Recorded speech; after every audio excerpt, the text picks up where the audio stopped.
तो अभी तक भारत की बढ़ती अर्थव्यवस्था से चीन और अमेरिका जैसे देश ही परेशान थे। लेकिन हाल ही में जो खबर निकल कर आई है उसने भारत को भी सोचने पर मजबूर कर दिया है, क्योंकि यूरोपियन यूनियन के 27 देशों की तरफ से भारत में किए जाने वाले एक ऐसे आइटम के एक्सपोर्ट को रोका जा चुका है जो कि भारत में भारी मात्रा में यूरोप से ही इंपोर्ट होता है। और देखा जाए तो इसका सबसे बड़ा कारण है भारत की बढ़ती इकोनॉमी, जो कि इन देशों को भारत की टांगें खींचने पर मजबूर कर रही है ताकि भारत आगे न बढ़ पाए। और हाल ही में जारी की गई खबर के मुताबिक भारत के ऊपर डायरेक्टली तो नहीं लेकिन इनडायरेक्टली एक ऐसा प्रतिबंध लगाया जा चुका है जिससे भारत को मिलियंस नहीं बल्कि बिलियंस ऑफ डॉलर के नुकसान उठाने पड़ सकते हैं, क्योंकि अब यूरोपीय यूनियन की तरफ से भारत में स्क्रैप मेटल के एक्सपोर्ट पर बैन लगा दिया गया है।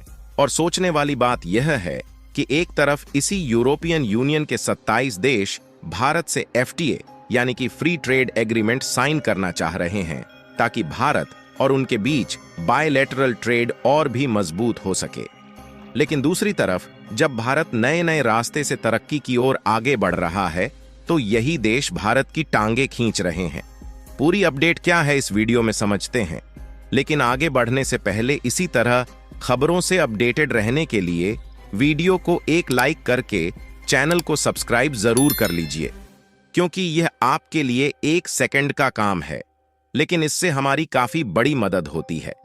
दरअसल हाल ही में जारी की गई खबर के मुताबिक यूरोपियन यूनियन की तरफ से एक नया सिस्टम लागू किया जा चुका है जो है वेस्ट सिस्टम मैनेजमेंट पॉलिसी, जिस पॉलिसी के तहत भारत जैसे देशों में स्क्रैप मेटल का एक्सपोर्ट नहीं किया जाएगा।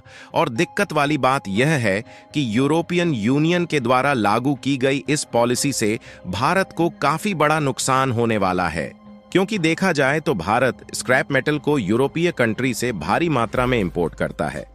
लेकिन अब यूरोपियन यूनियन ने साफ साफ कह दिया है कि वह भारत में स्क्रैप मेटल का एक्सपोर्ट नहीं करेगा। यानी कि देखा जाए तो एक तरफ से भारत को रोकने की कोशिश की जा रही है ताकि भारत की इकोनॉमी डिक्लाइन की ओर चली जाए। और उससे भी ज्यादा हैरान करने वाली बात यह है कि यूरोपियन यूनियन के यही 27 देश भारत के साथ एफटीए यानी कि फ्री ट्रेड एग्रीमेंट साइन करना चाहते हैं ताकि इनको भारत की मार्केट का ड्यूटी फ्री एक्सेस मिल जाए और यह अपने ट्रेड को भारत में बढ़ा सके। फिलहाल बात करें भारत को इससे होने वाले नुकसान की, तो इसका अंदाजा आप इसी बात से लगा सकते हैं कि हमने इसी साल यानी कि साल 2024 में लगभग 2.3 मेट्रिक टन स्क्रैप मेटल को अकेले यूरोप से इंपोर्ट किया है, जो कि पिछले साल की अपेक्षा लगभग 64% ज्यादा है। और भारत में स्क्रैप मेटल की जरूरत साल दर साल बढ़ती ही जा रही थी। लेकिन अब आपके मन में यह भी सवाल आ सकता है कि आखिर हम यूरोपीय देशों से भारी मात्रा में स्क्रैप मेटल का इंपोर्ट क्यों करते हैं, क्योंकि देखा जाए तो यह एक तरीके का कबाड़ है, लेकिन इसके लिए भी भारत को यूरोपीय देशों में इसकी कीमत चुकानी पड़ती है। ऐसा इसलिए क्योंकि कबाड़ होने के बावजूद भी यह अल्मुनियम, स्टील और आयरन जैसे उपयोगी मेटल्स होते हैं, जिनकी उपयोगिता दिन पर दिन बढ़ती ही जा रही है। फिलहाल भारत के द्वारा यूरोपियन देशों से भारी मात्रा में स्क्रैप मेटल्स इंपोर्ट करने के रीजन की बात की जाए तो इसके लिए आपको बता दें कि यदि रॉ मटेरियल्स का इस्तेमाल करके आयरन और अल्मुनियम जैसे उपयोगी मेटल्स को मैन्युफैक्चर करते हैं तो इसके लिए काफी ज्यादा रिसोर्सेस का इस्तेमाल करना पड़ेगा। साथ ही मिट्टी से मेटल को अलग करने के लिए काफी ज्यादा ग्रीन हाउस एमिशन होगा और अत्यधिक मात्रा में वाटर कंज्यूम होने के साथ साथ एनवायरनमेंट में भी पॉल्यूशन बढ़ेगा। इसीलिए हम भारत में यूरोपीय देशों से कटी हुई गाड़ियों के साथ साथ उन सभी स्क्रैप प्रोडक्ट का इंपोर्ट करते हैं जिनको बनाने में मेटल का उपयोग किया जाता है। इससे न सिर्फ रिसोर्सेज की बचत होती है बल्कि बिना पॉल्यूशन को क्रिएट किए इन्हें रिसाइकल किया जाता है, यानी कि एक तरीके से इन मेटल्स को दोबारा से रीयूज कर लिया जाता है। और सबसे अच्छी बात यह है कि इससे कार्बन एमिशन भी नहीं होता और भारी मात्रा में पानी की बचत होती है। हालांकि बिजनेस लाइन की रिपोर्ट के मुताबिक भारत ने यूरोपीय यूनियन के इस फैसले पर आपत्ति भी जताई है, लेकिन इस बात की उम्मीद ना के बराबर है कि यूरोपीय यूनियन अपने फैसले को चेंज करेगा, क्योंकि अब यूरोपीय यूनियन इन स्क्रैप मेटल्स का खुद भरपूर मात्रा में नए नए प्रोजेक्ट में उपयोग करने जा रहा है, लेकिन नई पॉलिसी का नाम देकर भारत के लिए एक नई सिरदर्दी ठोक दी है। फिलहाल भारत और यूरोप के बीच बायलैटरल ट्रेड देखा जाए तो यह $100 बिलियन पर ईयर से भी ज्यादा है। और इन्हीं यूरोपीय देशों में से एक देश है नीदरलैंड, जो कि भारत का तीसरा सबसे बड़ा ट्रेड पार्टनर माना जाता है। और अगर डिपेंडेंसी की बात करें तो भारत भी कई मामले में यूरोपीय देश पर डिपेंडेंट है। और अकेले स्क्रैप आयरन को देखा जाए तो हमने पिछले साल लगभग 18 मीट्रिक स्क्रैप आयरन यूरोपीय देशों से ही इंपोर्ट किया है। हालांकि यूरोप और भारत के बीच बायलैटरल ट्रेड में कोई भी दिक्कत नहीं है, लेकिन अभी तक यूरोप से भारी मात्रा में स्क्रैप मेटल्स को इंपोर्ट करके हम जो कार्बन एमिशन के गेम से बच जाते थे, वहीं पर अब हमको भारी नुकसान उठाना पड़ सकता है।